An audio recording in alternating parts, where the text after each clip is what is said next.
So hi guys, nalaag ni siya sa Shitengay.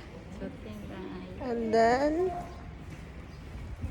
naanta ko'y plano paliton para kay Ate Kylie, Diyos ko. Kaya lang wala na kwarta. So katura guys, kay medyo wala pa man nag-reply si Ate Kylie, no? So, unsa kaya yung gibuhat today? Natulog kaya siya? Hindi. Abangan Bye-bye. ko. And then, karon guys, huli ng miso. Ayan.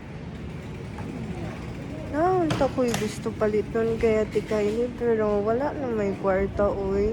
Wala na yung kwarta. O kanina eh. O kanina, aru. Di mo tayo na eh. Mamutay na eh. Mamutay na. So kayo hangin guys. Ate Kay, pag-reply na please.